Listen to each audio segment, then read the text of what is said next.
Okay, we're middle of the dinim of Shehecheyanu on clothing, on food, and garments. It's an interesting argument in halacha. If you buy like a new sefer, a set of svarim, do you make a Shehecheyanu on it or not? Is it also enjoyment like clothing or like a new fruit? So in Kitzur Shulchan he says you don't make a Shehecheyanu on svarim because mitzvahs lav lehanis nitna. Mitzvahs weren't given to enjoy. Mitzvahs you do because of a mitzvah. It's not a personal. You're not supposed to feel a personal enjoyment when you do mitzvahs. Other opinions say that no, you're still having physical enjoyment from buying a nice set of svarim, but the custom generally in the world is you don't make a Shehecheyanu for new svarim.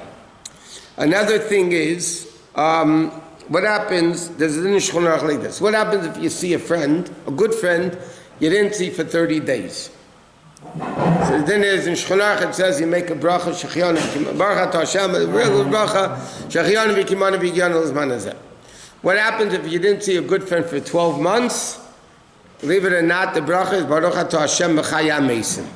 That's the din in Shulchan Aruch. It's a Gemara, it's a Mishnah in Brachos. It's a Gemara, it's a din in Shulchan Aruch. But the poskim write that nowadays we don't make those brachas. Why don't you make those brachas? So they bring down because a lot of the world is fake. If a good friend, not a good friend, outwardly you show him a good friend, you couldn't care less if you didn't see him, So therefore they write, it might end up to be a bracha in vain. You want to show the guy, oh, such a good friend, I didn't see you for a month, I'm going to make a Shehecheyanu, or I didn't see you for 12 months, and I'm going to make Machaya Mason, when you really couldn't care less about the guy. And so therefore they write, in the most poskim right, you don't make a Shehecheyanu in that case, and that's the minhag today. You don't make a Shehecheyanu, and you don't make a Machaya Mason. Generally speaking, there's an interesting thing. There are opinions in halacha that say that in Shehecheyanu there's no bracha levatala.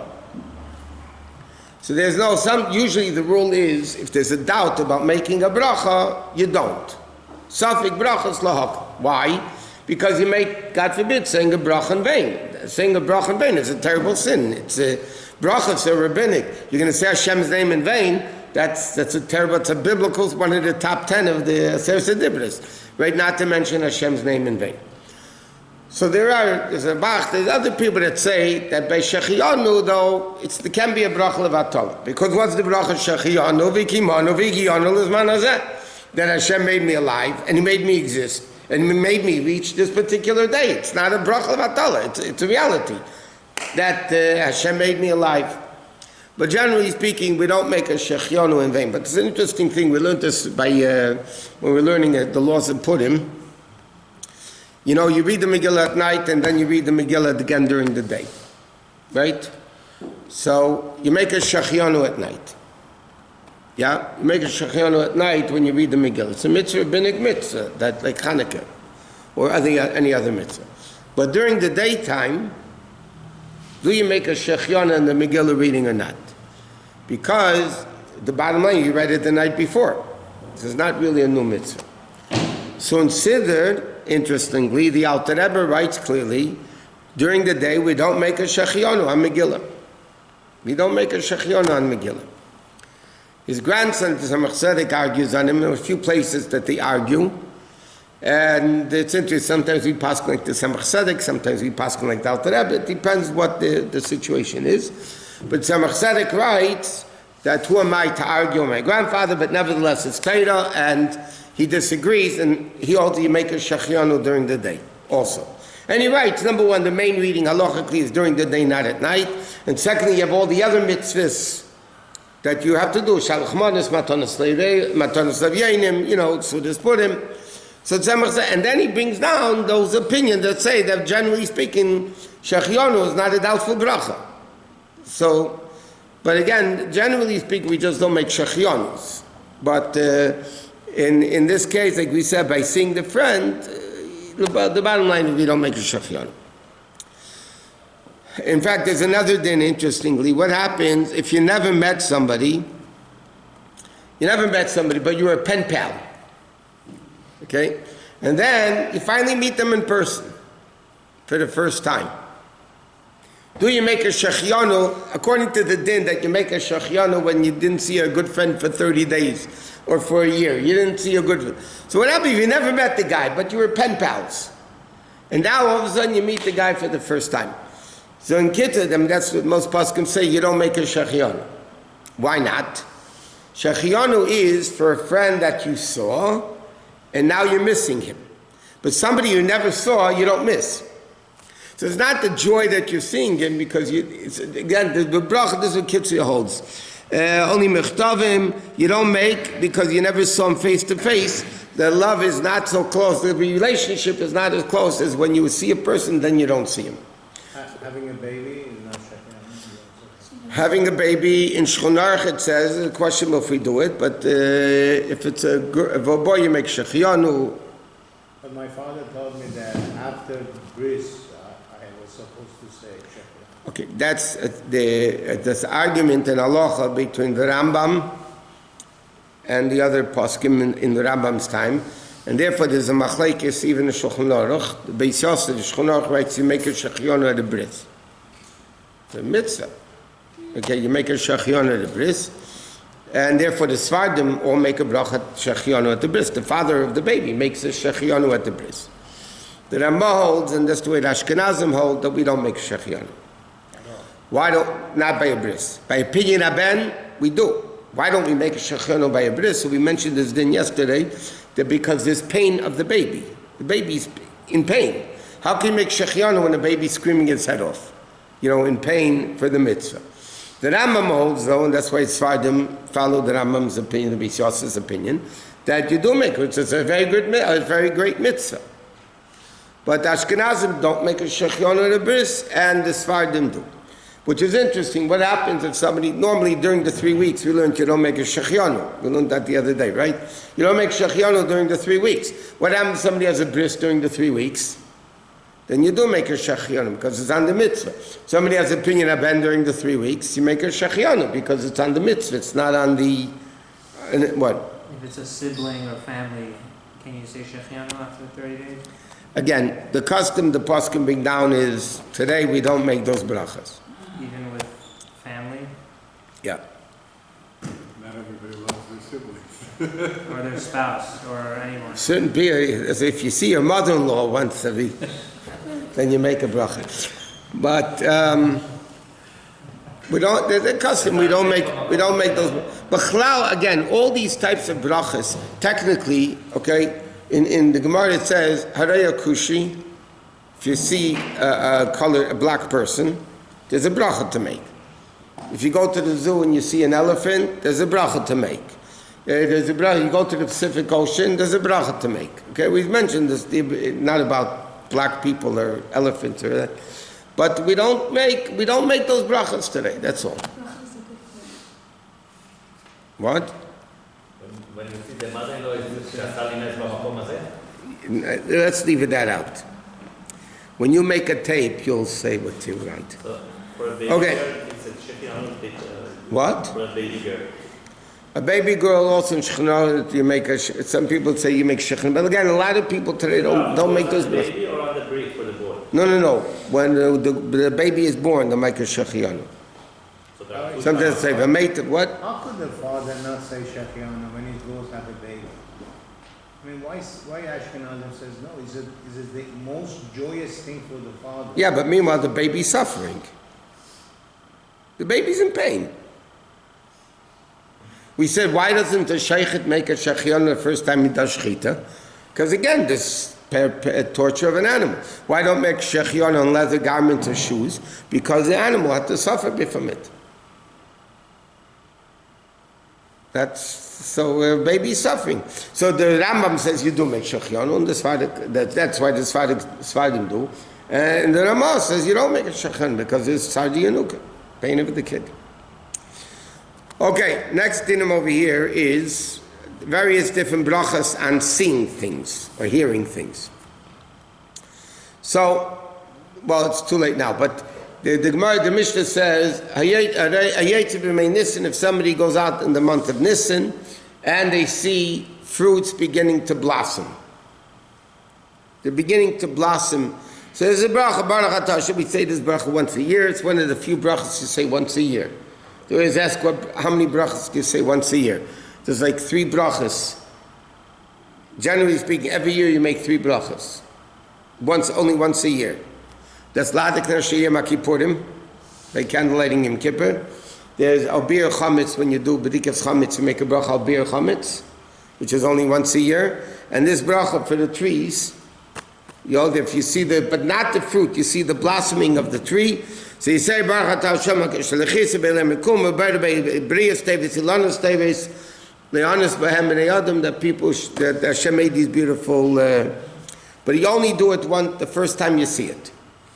And it has to be, the Kitzur doesn't talk about, but in Shulchan Aruch it says, Poskim right, it has to be a fruit tree, the blossoming of a fruit tree. And it's supposed to be, according to many Poskim, 2 trees. And some poskim hold it's not only Nisan, you could do it in Adar or Iyar. In fact, the Kseiser Shulchan, his yahrzeit was very recently, 70th yahrzeit a few days ago, Chav Tammuz I think it was. He holds that it doesn't mean only Nisan, it could be Iyar, Adar or Iyar. And the Rebbe disagrees with him. The Rebbe holds, according to Alter Rebbe, it's only Nisan, and that's it, not before, not after. Okay, next. Then you have this, Californians don't know too much about it. There's something called thunder and lightning. California, they know too much about that. If you go out east, they know what the thunder and lightning is. So if you see thunder and lightning, so there's brachas that you make over them. But the din is, number one, it's only when it's raining. Sometimes you could see a lightning, but it's not raining. Or you can hear thunder, it's not raining. But so the time you make a bracha is when it's raining and you hear thunder and lightning. Some people wait first for the lightning because then you know the thunder is also connected to the rain. Now technically, for both of them, or either one of them, you can make the bracha Shehecheyanu u'gvorasi malei olam, that God's power and might fills the earth. Or you can make Eisa Ma'aseh Bereishis. So the custom in halacha says, for lightning, you say the bracha Eisa Ma'aseh Bereishis, God who did creation. Shehecheyanu u'gvorasi malei olam, you say on thunder. Koyach, power and might fills the world. But why does there have to be rain as well? Because then it's thunder and lightning. It could be an electricity thing. It could be. A lot of times you can see. No, but the minig is it's brought down in halacha. The minig is only when it's raining, because then for sure it's thunder and lightning. Otherwise, it could be spark. By the way, if you see a shooting star, you say also the bracha Eisa Ma'aseh Bereishis. There's a lot of brachas that. What? In Texas, they have lightning storms, but they don't necessarily have thunder, so it's only lightning storms. But it's raining. There's rain usually also. No, if there's rain, then you make a bracha. But otherwise, it's only thunder. I don't think you make a bracha, but no, even then, in those cases, probably not. So usually, you thunder or lightning, and then a few minutes later, something. No, usually the rain's.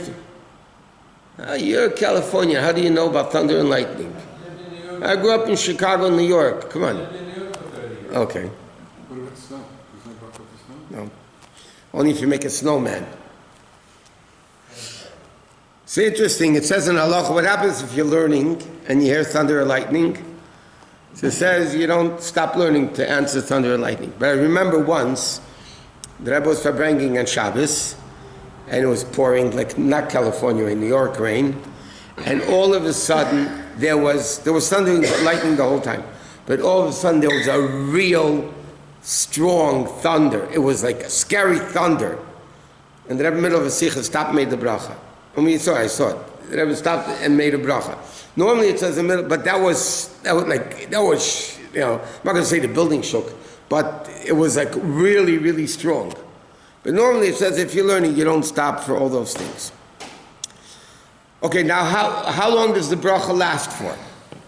Let's say it's raining a whole day. So it says the only time you make a new bracha, second bracha, is if the rain stopped, the clouds spread apart, and then it became reclouded. And then a new rain came, so then you have to make a new bracha. But if it's raining a whole day, or hours and hours, and you don't make a new bracha. Now there's also, what? What about one day to the next? What's the separation then? No, separate day you would make a separate bracha. It just depends on the summer. What? So the separate day is never. It's a separate day, it's a separate day. You make all the brachas, a new day you make new brachas. I'm saying, maybe in the morning or night. Like, what's the couch? Here or is it night? Only if you're down at night, which is 9:30. Then you will do it. Now there's also an argument in halacha, on a rainbow do you make a bracha? You make a bracha on a rainbow. So there's different opinions in halacha. The Rebbe brings down a Sefer Minhagim that our meaning is that we, in fact, Yom also the Rebbe brings it down, that we do make a bracha on a keshes, on a rainbow, the like of the fact for him, not like people that doubt whether you should or not. So our meaning is, in Kitzur also says, if you see a rainbow, you make Baruch Atah Hashem Elokeinu Malcheinu Zeicher HaBris V'nemen B'brisi V'kaim B'maimori. And you're not supposed to look too much at a rainbow. You have to look at it and make a bracha. Why? Because a rainbow really is bad luck, not good luck. That's why some poskim say you don't make a bracha on a rainbow, because why is a rainbow existing? I'm saying the biblical rainbow is because after the flood, when Hashem made a vow, He's never going to destroy the world, and therefore I'm putting the rainbow in the sky, which means really the rainbow says like this, you really should be destroyed, like the flood. But I'm not, because I swore I'm not going to bring a flood again. Even though a rainbow is a physical phenomenon, there's a lot of, the Rebbe has al sikh on it, there's discussions on this, but therefore it says you're not supposed to look too much at a rainbow. You say, hey, come, everybody loves to go out looking at the rainbow. In halacha, even Kitzur brings the astil is takal harbe bekeshes. What if it's not an actual rainbow? You're just looking through a prism of some type. You mean when it rains on the sidewalk? No. You look through a prism. It does the same. No, then it's not. It's not the natural rainbow. It's not the real rainbow. Okay. It's not, You say so? Machat Shinas Ramayz Ma'amech Mayin Kim Shavla Gal Teira. Tanan Mekashim Medat Ulbach Zak Sofi Gechibel Am